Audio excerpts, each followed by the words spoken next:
Assalamualaikum warahmatullahi wabarakatuh. Berjumpa kembali sobat netizen di channel Umar and Brother Sisters. Pada pertemuan kali ini kita akan berbagi tips bagaimana membeli atau memilih jenis baterai PLTS yang bagus, ideal dan berkualitas. Jadi sobat netizen, ketika kita memilih untuk membangun PLTS dengan sistem off-grid, mau tidak mau kita harus membeli baterai untuk mendukung sistem PLTS, sistem off-grid kita nantinya.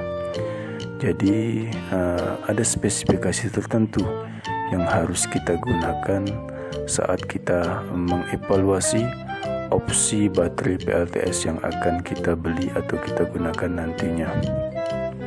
Seperti berapa lama baterai PLTS kita akan bertahan atau berapa banyak daya yang dapat disediakannya.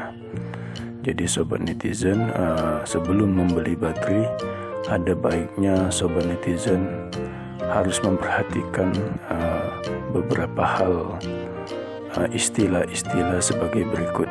Yang pertama, DOD atau Depth of Discharge.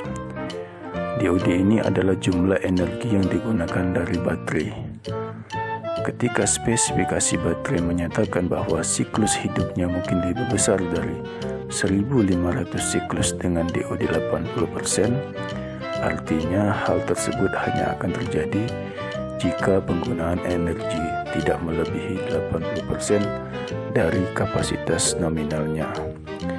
Yang kedua, C-rate. Jadi istilah C-rate ini biasanya menyatakan pengisian atau pemakaian energi yang sama dengan kapasitas baterai dibagi dengan waktu. Sebagai contoh, tingkat pemakaian C10 atau I10 untuk 1000 Ah adalah sebesar 1000/10 atau sebesar 100 ampere.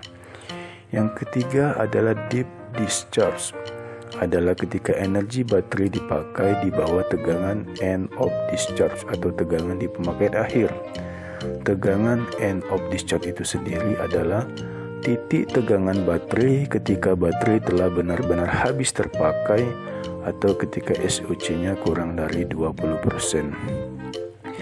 Yang keempat adalah round trip efficiency, adalah menyatakan rasio antara energi yang digunakan selama pemakaian dan energi untuk mengisi kembali baterai sampai penuh. Efisiensi termasuk rugi-rugi selama pemakaian dan pengisian. Baterai lead acid pada umumnya memiliki efisiensi sekitar 85% atau sedikit lebih rendah dari lithium ion yang efisiensinya mencapai 95%.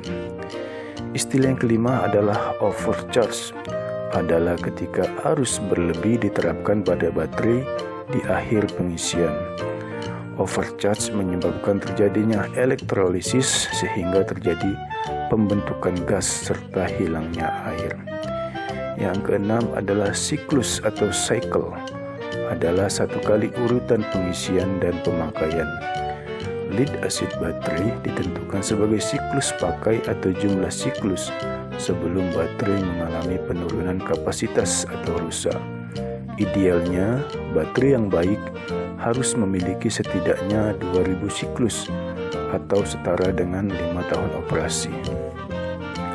Selanjutnya, istilah state of health atau SOH adalah rasio kondisi baterai saat ini terhadap kondisi ideal atau kapasitasnya ketika masih baru. SOH ini dinyatakan dalam persentase. Salah satu alasan turunnya nilai SOH adalah meningkatnya hambatan internal baterai yang membuat sebagian dari kapasitas baterai tidak dapat digunakan.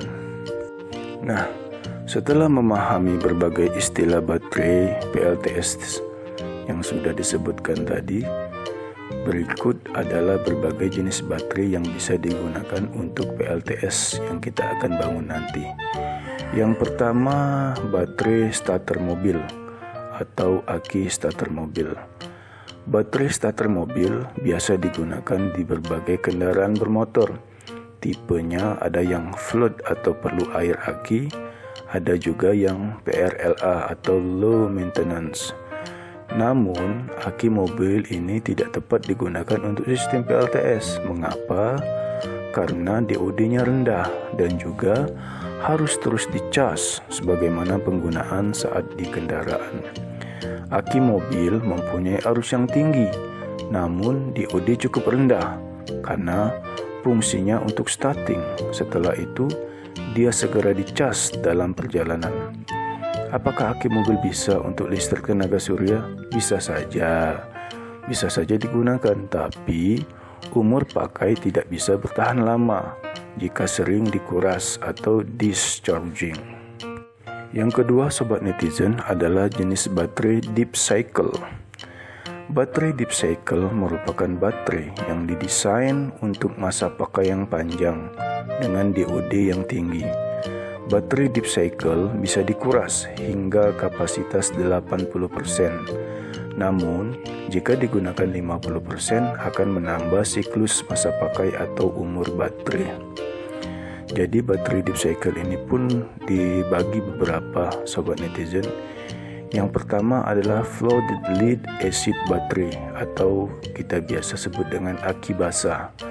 Baterai ini lebih dikenal dengan aki basah. Hal ini dikarenakan sel-sel di dalam aki harus terendam cairan elektrolit agar dapat berfungsi optimal.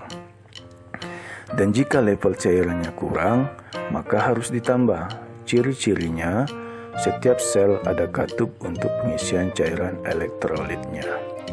Yang kedua dari jenis baterai deep cycle ini adalah valve regulated lead acid battery atau biasa kita kenal dengan PLRA. Jenis ini sering juga disebut cell lead acid battery atau cell maintenance free battery. Secara fisik, baterai jenis ini terlindung dan tertutup rapat. Yang nampak dari luar hanya terminal positif dan terminal negatif. Didesain agar cairan elektrolit tidak berkurang karena bocor atau penguapan. Baterai jenis ini memiliki katup ventilasi yang hanya terbuka pada tekanan yang ekstrim untuk pembuangan gas hasil reaksi kimianya.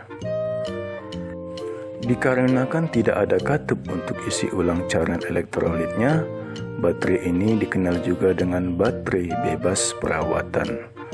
Baterai PLRA ini terdapat dua tipe jenis, sobat netizen, yaitu baterai absorbent glass matte battery atau AGM dan tipe jenis baterai dengan gel.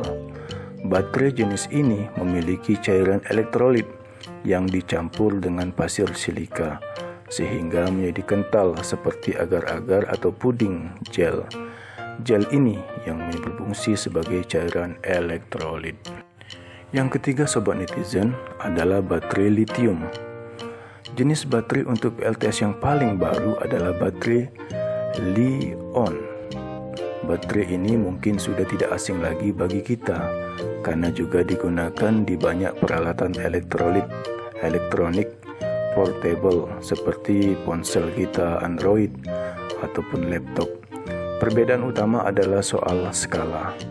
Baterai lithium atau Li-ion ini memiliki rasio daya terhadap berat sangat tinggi. Jenis baterai ini efisiensi energinya tinggi, sobat netizen. Kinerjanya pada suhu tinggi juga baik. Baterai tersebut memiliki rasio energi lebih besar tiap beratnya. Sebuah parameter karakteristik yang sangat penting. Baterai ini juga memiliki tingkat self-discharge rendah, sehingga baterai paling baik dibanding baterai lain dalam mempertahankan kemampuan menahan muatan penuhnya. Selain itu, sebagian besar baterai Li-ion ini dapat didaur ulang, menjadikan pilihan tepat bagi peminat PLTS yang sadar akan lingkungan. Jadi sobat netizen, ada beberapa jenis baterai Li-ion yang ada di pasaran. Yang pertama, lithium iron phosphate atau LiFeO4 LFP. Ada juga lithium nickel cobalt aluminium oxide. Ada juga lithium nickel manganese cobalt oxide. atau lithium titan, lithium magnesium oxide, dan lithium kobalt. Jadi banyak jenis-jenis baterai lithium ini sobat netizen. Tergantung nanti budget kita tuh ada berapa. Nah, yang terakhir atau yang keempat adalah baterai flow. Jadi baterai flow untuk PLTS ini muncul sebagai kandidat utama dalam pengembangan sistem penyimpanan energi yang terhubung dengan jaringan berskala besar karena menawarkan siklus hidup yang sangat lama, efisiensi energi yang tinggi, serta biaya rendah untuk aplikasi yang membutuhkan energi tinggi untuk rasio daya. Sejumlah teknologi baterai flow yang berbeda telah dikembangkan selama 30 tahun terakhir. Hanya baterai aliran redox vanadium yang dipelopori di Universitas New South Wales di Australia dan baterai zinc bromine yang pertama kali dikembangkan oleh Exxon saat ini sedang dipertimbangkan untuk integrasi jaringan skala besar. Hingga saat ini lebih dari 30 instalasi baterai aliran skala menengah hingga besar di Jepang ataupun di Eropa maupun Amerika Serikat dan Cina telah menunjukkan manfaat teknis dari baterai aliran dalam berbagai aplikasi off-grid dan grid connected. Tetapi tantangan saat ini adalah untuk mengurangi biaya penetrasi komersial yang meluas. Saat ini, banyak startup di luar negeri yang sedang mengembangkan baterai jenis ini karena keunggulannya yang luar biasa, bahkan DOD-nya bisa mencapai 100% tanpa mengurangi performa baterai. Jadi sobat netizen, itulah tips bagaimana kita memilih jenis baterai untuk PLTS kita. Semuanya ada di tangan sobat netizen, tergantung dengan kemampuan budget kita, tergantung dengan kebutuhan listrik yang kita butuhkan ketika kita akan membangun PLTS atau pembangkit listrik tenaga surya. Mungkin itulah pertemuan kita kali ini terkait bagaimana tips memilih jenis baterai PLTS. Jadi semua keputusan ada di tangan netizen, sobat netizen semua ketika akan membangun sistem PLTS dengan sistem off-grid yang pasti akan membutuhkan baterai. Jadi pilihlah baterai yang benar-benar berkualitas, tetapi juga harus mempertimbangkan budget yang ada di kantong kita. Demikian pembahasan kita kali ini dari Umar and Brother Sisters. Sampai jumpa di pembahasan selanjutnya. Salam smart. Assalamualaikum warahmatullahi wabarakatuh.